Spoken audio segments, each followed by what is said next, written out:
नमस्कार दोस्तों, आप सभी पर माँ का आशीर्वाद और बजरंगबली की कृपा सदैव बनी रहे। भक्ति और आध्यात्म के मार्ग में कुछ कड़ी चुनौतियाँ सामने आती हैं और उस समय एक भक्त का मनोबल, उसकी आस्था, उसका विश्वास भगवान पर, अपने इष्ट पर कितना है, कितना अडिग है, ये पता चलता है। यही समय भक्तों की परीक्षा का समय होता है। ये बताता है कि एक भक्त की भक्ति गहरी है या सतही है, खोखली है। तो आज बहुत ही महत्वपूर्ण विषय के ऊपर हम बात कर रहे हैं कि ये जो परीक्षाएं हैं, इन परीक्षाओं का स्वरूप क्या होता है, किस रूप में ये व्यक्ति के जीवन में प्रकट होती हैं, इनका उद्देश्य क्या होता है और कैसे इन परीक्षाओं से गुजरना होता है।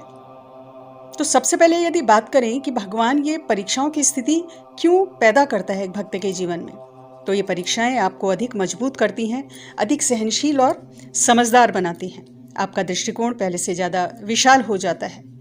आपकी प्रतिभा, आपकी भक्ति को निखारने के लिए ये परीक्षाएं होती हैं, क्योंकि आपके विश्वास, आपके मनोबल को बार बार तोड़ा जाता है, उस पर चोट पहुंचाई जाती है, आपको डिगाने के लिए, आपको भटकाने के लिए। और यदि आप झुके नहीं, डरे नहीं, तो जो आपको चाहिए जीवन में, वो सब माँ, आपके इष्ट आपको देते हैं। अब आते हैं दूसरे पॉइंट पे कि ये जो परीक्षाएं हैं, इनका स्वरूप क्या होता है, किन स्वरूपों में ये जीवन में आती हैं। तो देखिए, जहाँ तक पूरे जीवन काल की बात है तो कुछ ना कुछ परीक्षाएं समय समय पर चलती हैं भक्तों के जीवन में, लेकिन मुख्यतः 3 चरणों में ये प्रकट होती हैं। इसको समझते हैं कि ये 3 चरण कौन से हैं, ये 3 लेवल्स कौन से हैं। पहला है प्रारंभिक अवस्था की, जब बहुत सी परेशानियों से त्रस्त व्यक्ति भगवान की शरण में आता है, और इस अवस्था में सबसे ज़्यादा परीक्षाएं होती हैं। बहुत तरह के भयों से ऐसे समय में व्यक्ति ग्रसित होता है। ये वो समय होता है जब बहुत उत्साह के संग पूजा, ध्यान, साधना आदि की आप लोग शुरुआत करते हो, बहुत उम्मीदों के साथ कि भगवान की पूजा से, माँ की पूजा से आपके जीवन के हर कष्ट दूर हो जाएंगे, और बहुत जोश रहता है। लेकिन होता कई बार इसके उल्टा है। हालांकि ऐसा नहीं है कि खाली कष्ट ही बढ़ते हैं, कुछ अच्छी चीज़ें भी घर में होती हैं, क्योंकि आप एक दैवीय शक्ति का आह्वान कर रहे हो, उसकी शरण में आपने अपने को समर्पित किया है, तो नेचुरली सकारात्मक चीज़ें आपके जीवन में होती हैं। कुछ अच्छे संकेत भी मिलते हैं प्रारंभिक अवस्था में, जैसे स्वप्न में माँ के दर्शन होना, जो भी आपकी इष्ट है उनके दर्शन होना, मंदिरों का स्वप्न में दिखना, दिव्य दृश्य स्वप्न में दिखाई देना, देव दर्शन होना, भक्ति भाव का बढ़ जाना। इस अवस्था में भक्ति भाव बहुत अधिक बढ़ता है, क्योंकि भक्त के अंदर उत्साह होता है। उसे लगता है कि जो वो प्रार्थना कर रहा है वो पूरी होगी, उसकी इच्छा पूरी होगी और सुख उसके जीवन में आएगा। तो भक्ति भाव इस वजह से बहुत बढ़ता है, और एक अनजानी सी खुशी भी रहती है। लेकिन वहीं भौतिक जीवन में बहुत सारी परेशानियां, बहुत सारे चैलेंजेस सामने आते हैं। जैसे कार्य सिद्धि में कई बार असफलता होने लगती है, और अलग अलग व्यक्तियों को उनकी भक्ति के हिसाब से, उनकी ऊर्जा के हिसाब से, उनके कार्मिक बंधनों के हिसाब से अलग अलग तरह के चैलेंजेस फेस करने पड़ते हैं। अलग अलग परीक्षाएं होती हैं। जैसे कई लोगों के घर में कलह कलेश बहुत बढ़ जाता है, बीमारियां बढ़ जाती हैं, शारीरिक पीड़ा का अनुभव होता है, पूजा में बैठने पर ध्यान नहीं लगता, या बहुत ही अनचाहे विचार, गलत विचार मन में आने लगते हैं, और भक्ति नहीं हो पाती है। कार्य सिद्धि का ना हो पाना, ऐसा लगता है कि कार्य पूर्ण होने वाला है, लेकिन अंतिम समय में वो जो कार्य है उसमें असफलता प्राप्त होती है, जैसे बंद मुट्ठी से रेत फिसलती है।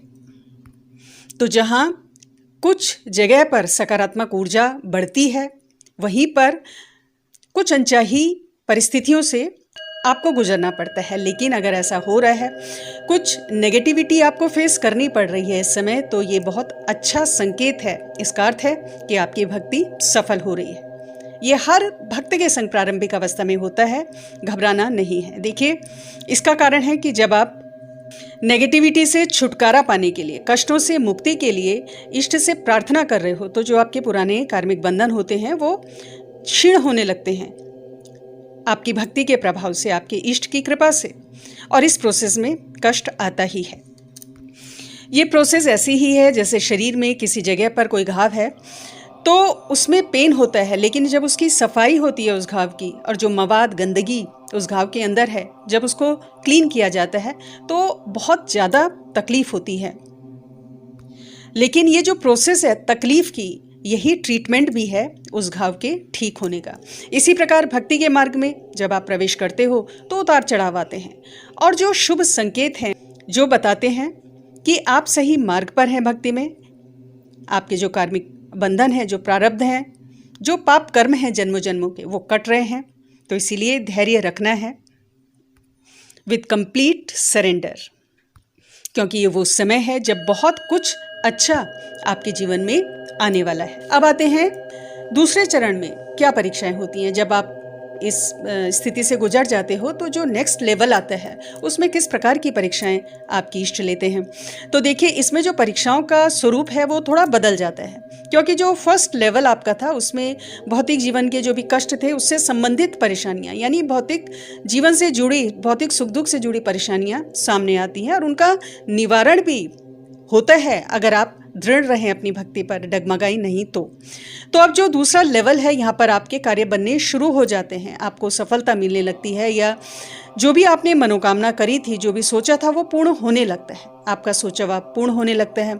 आपके पास शक्तियाँ आती हैं और आपको ये महसूस भी होता है, आपके इष्ट आपको अनुभव कराते हैं स्वप्न के माध्यम से, ध्यान में या जागृत अवस्था में भी विभिन्न प्रकार से आपको मदद मिलनी शुरू हो जाती है। और ये क्यों होती है? क्योंकि जो आपके इष्ट हैं वो किसी न किसी माध्यम से आप तक मदद पहुंचाते हैं। अगर माँ के आप सेवा में हैं तो माँ के जो योगिनियाँ हैं, उनके जो गण हैं, जो विभिन्न अन्य योनियाँ हैं जिनको माँ कमांड करती है, वो आपकी हेल्प के लिए हमेशा तैयार रहते हैं, या भगवान शिव हैं, हनुमान जी हैं, तो इनके विभिन्न शक्तियाँ आपकी मदद करती हैं।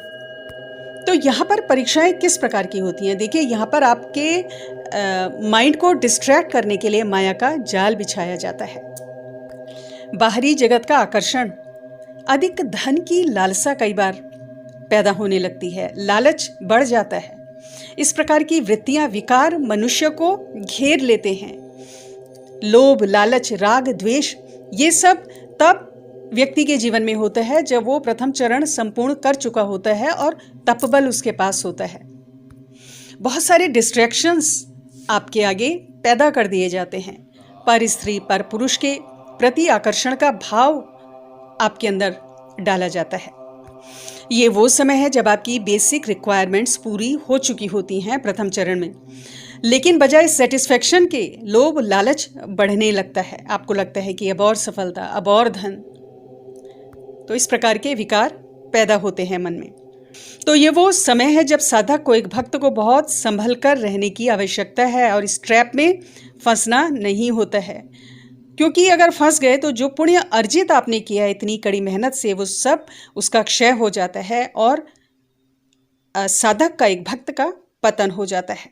बहुत से कर्म के बंधनों से वो फिर से बंध जाता है, पुनः अपने को कर्मों से बांध लेता है, जिसका भुगतान उसे फिर आगे चलकर करना होता है, या अगले जन्म में जिसका भुगतान उसे करना होता है। तो जहाँ से शुरू वहीं पर आकर खड़े हो जाते हैं। तो ये वो समय है कि भक्त को चाहिए कि भौतिक लालच के चक्कर में ना पड़कर ईश्वर प्राप्ति का प्रयास किया जाए और मोक्ष की तरफ प्रयास किया जाए, जो कि मानव जीवन का अंतिम लक्ष्य होना चाहिए, हर भक्त का, हर साधक का, हर उस व्यक्ति का जो आध्यात्मिक क्षेत्र में है।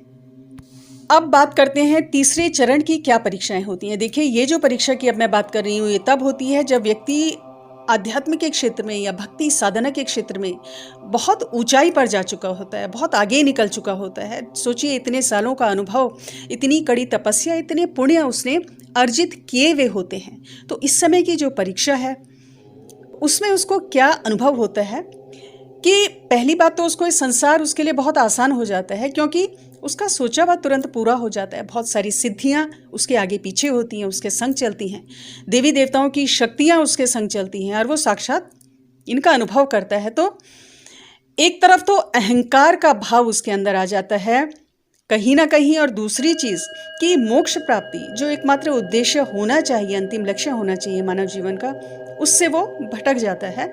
वो इस संसार को भोगने की लालसा का जो एक ट्रैप है, एक जो माया जाल है, उसमें फंस जाता है। मोक्ष प्राप्ति की इच्छा जिसको लेकर वो चला था वो खत्म हो जाती है। संसार के बिना मन नहीं लगेगा उसका, बहुत सारी सिद्धियां उसे मिल जाती हैं। तो चूंकि वो अपने कष्ट भूल जाता है, जो पहले के कष्ट थे उसके, जिसके बाद उसने भक्ति मार्ग में अपनी साधनाएं शुरू की थी, तो वो चीज़ें वो भूल जाता है। तो इस वजह से क्या होता है कि जन्म मरण का ये जो चक्कर है उसका चलता रहता है। वो मृत्यु के बाद स्वर्ग भले ही चला जाए, लेकिन वापस पुनः आता है, और ज़रूरी नहीं कि वो मानव योनि में उसका जन्म हो। वो जानवर के रूप में भी पैदा हो सकता है, या किसी भी निम्न योनि में वो पैदा होता है। जब उसके जो पुण्य हैं वो स्वर्ग में खत्म हो जाते हैं, तो निम्न योनियों में वो पैदा हो सकता है, क्योंकि दिव्य दृष्टि तो उसकी खुली, लेकिन आत्मज्ञान उसे संपूर्ण नहीं आया, या उसने उसको आत्मसात नहीं किया। और आत्मज्ञान के बिना सिद्धि किसी काम की नहीं। और इस प्रकार जो भक्त है, एक साधक है, वो वापस गिर जाता है, पतित हो जाता है। तो ये जो तीसरा चरण है परीक्षा का, ये समझिए फाइनल एग्ज़ाम है आपका, जिसमें पास होना है, माया से ग्रसित नहीं होना, प्रभावित नहीं होना, हर समय एक सरेंडर का भाव, 24 घंटे अपने इष्ट का ध्यान, उनके मंत्रों का जप, उनके नाम का स्मरण चलते रहना चाहिए। क्योंकि समय का कुछ पता नहीं कि कब कोई ऐसी प्रेरणा माया के द्वारा, माया जनित प्रेरणा आपके अंदर पड़ जाए और आप डिस्ट्रैक्ट हो जाएं। तो आज की वीडियो में इतना ही दोस्तों। अगली वीडियो में बहुत जल्द मिलती हूँ। तब तक के लिए अपना ध्यान रखें, स्वस्थ रहें, खुश रहें, मस्त रहें। जय माता दी, जय बजरंगबली।